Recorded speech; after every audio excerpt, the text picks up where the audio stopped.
Now, we've heard a lot about the Nord Stream pipeline, but in this segment, I'm going to tell you about something crazy because I got a lot of family in Germany, and something that I just read kind of blows my mind a little bit about what Germans think about Russia and Ukraine. But not only are we going to talk about that, of course, we're going to talk about the Nord Stream pipeline. So there are basically multiple allegations at this point, right? The United States government wants to make the argument that, and I'm going to summarize this to try to speed you up in case you don't know all of the background. I'm going to speed you up as fast as possible, okay? You ready for this? U.S. government says Russia bombed their own pipeline because basically the argument is, well, Russia knew we were never going to use their Russian natural gas anymore because it's a pipeline that goes, two pipelines that go from Russia to Germany, and we weren't going to use their natural gas anyway, so why not blow up the pipeline to basically punish Europe is the sort of the conventional argument, and Russia basically committed sabotage against their own pipeline is the theory. And of course, the counter theory is, why would they do that? They could literally just turn off the tap. They don't have to destroy infrastructure they spent $3 to $5 billion on manufacturing. Okay, that's one argument. Now, of course, we have the idea that why would Joe Biden say at a press conference when asked, hey, how are you going to stop the production of the Nord Stream 2 pipeline? Why would you say, essentially, and I'm paraphrasing here a little bit, but you could see this video all over the internet, we will make sure there is an end to the Nord Stream pipeline, right? That's his response, sort of implying that, look, if we need to take it out ourselves, we will. And so the mainstream argument is that Russia bombed the pipeline. Now, unfortunately, though, the mainstream narrative is falling apart for the people who believe the mainstream narrative, with even companies like the Washington Post. So the Washington Post leans left. It's, in my opinion, very important to understand media bias because it gives us insight into which way they lean, so we know where their biases are, and then we know, okay, like when they say something that's potentially anti that bias, maybe there's more credibility to it. Maybe, potentially you could have that argument. So the Washington Post tends to lean pretty far left. And if the mainstream argument is, oh, Russia bombed it, the Washington Post has actually done multiple pieces now arguing there is zero evidence that Russia bombed its own pipeline. So then on the other extreme, you have this argument that it was actually, and this was a reporter who's broken stories on the Vietnam War. This is a Pulitzer Prize winning reporter. This person has an incredible history. But anyway, there's this reporter who wrote down, here's how the United States could have basically bombed the Nord Stream pipeline. And the argument is, the CIA would have worked with the military, like the Navy and the Navy of Norway or other countries, and basically the CIA probably placed plastic explosive with Navy divers on the pipelines because you had combined 3 explosions in 3 different locations. Placed plastic explosive encased in concrete. The reason you encase it in concrete is A, so the explosion can actually occur, B, so the explosion is directed into the pipeline rather than out into the water, right? I mean, the concrete's going to break anyway, but it directs more of the energy into the pipeline. So you put so if this is the pipeline, you stick plastic explosive on the side, which is encased in concrete, the explosion goes in, ruptures the pipeline, boom, methane goes everywhere, right? Now, the gas lines were not being used at the time. Nonetheless, you still have potentially between 100,000 to 500,000 metric tons of methane that likely leaked, according to the Danish government.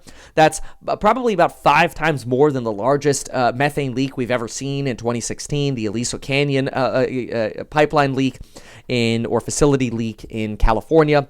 And so the equivalent of that basically is like burning 5 billion gallons of gas is what some people say, although others say, nah, this is actually more like a leak of methane that would be the equivalent of 2 to maybe 5 days of actually just regular transportation in the world from planes, cars, boats, trucks, whatever.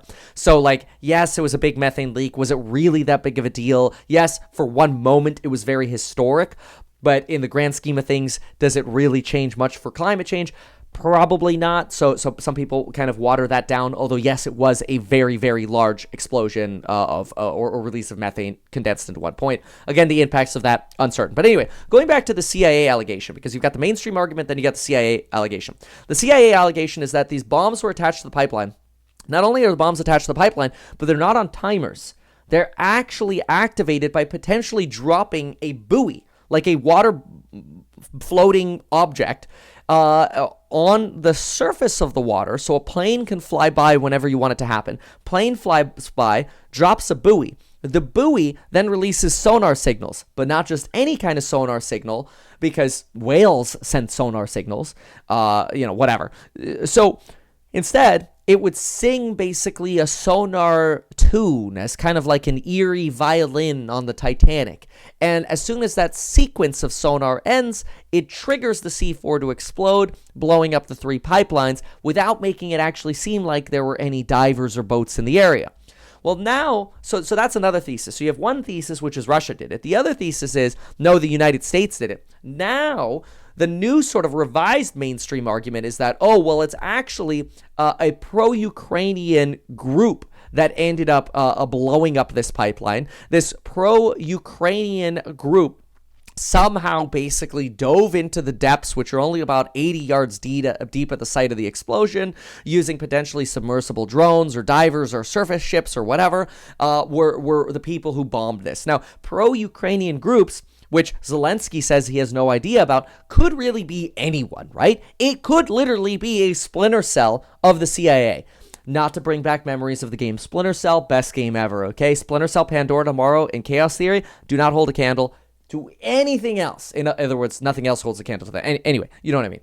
So now there's this new argument that, oh, no, it was actually just pro-Ukrainian saboteurs. It wasn't even a government. Yeah, okay, come on, man. This is like bullcrap, but whatever. But what's actually really interesting out of all of this is that apparently German authorities and the German media is now suggesting that a small team of saboteurs actually had a rented yacht from Poland who's owned by 2 Ukrainians who were apparently able to use that yacht to go dive down and plant these plastic explosives or whatever. Now, whether those were CIA, individuals or whatever, who knows? The point is, the damn thing blew up. Okay, got it. Somebody did it. It was probably funded by the EU and the United States, but we'll never probably know that with certainty.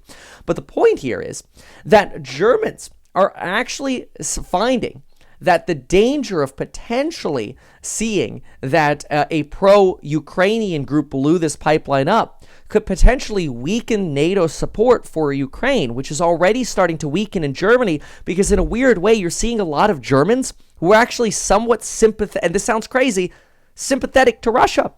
And the reason, and I'm mind blown because I got family in Germany, and I'm like, what? Like, a lot of people in Germany apparently don't like Zelensky. And I'm like, I feel like I'm whispering saying that because I'm like, that's weird. But that's apparently the mainstream media in Germany is like, people don't like Zelensky. And the idea is that continuously funding this NATO expansion is exactly what we should not be doing. Now, at the same time as this NATO expansion is happening, the United States is like, no, we're not going to send F-16s to Europe. But what are we seeing? Well, you've got people on the House Armed Services Committee saying the only reason we're not sending F-16s yet is because it's probably going to take us a year to send parts, planes, and trained pilots to send F-16s to Ukraine to help them potentially go attack Russia. Well, that's potentially where you get more of a World War III approach, right? Now, there's a lot of drama about Bakhmut, obviously, because this is where the Ukrainians are like, oh, no, we're losing. And the U.S. is like, no, it doesn't matter if you're losing. And then you've got the Wagner Group, which is a hodgepodge of like convicts and criminals who are basically mercenaries who are freed from jail to work for Russia, who are acting like they're being abandoned by Russia. And so everybody's kind of using the propaganda of Bakhmut to get more funding for their side, the Russian side and the Ukrainian side. The point is, everything is a complete disaster. The biggest takeaway from all of this, in my opinion, Nord Stream pipelines, the Germans, the Ukrainians, the Russians, the fighter pilots going there, the biggest takeaway out of all of this is there is no obvious end game, and probably it's going to take quite a while for basically politicians to realize that their constituents, Americans, Germans, Russians, Ukrainians, whatever, are tired of the war, and only then can we have a negotiated settlement. But right now, this is a war of attrition. Russia has more soldiers. They're willing to use those soldiers. The West continues to provide more and more weaponry. There's no obvious end game here, and the more of this drama that happens, and the more pain we see in areas like Bakhmut or otherwise, the longer this is going to go on. And unfortunately, it's terrible. So that's the latest on Ukraine. Hopefully that is useful to you. I am now going to the course member live stream. Goodbye, and we'll see you in the next one. Thank you so much for watching. As always, please subscribe, share the videos. Bye.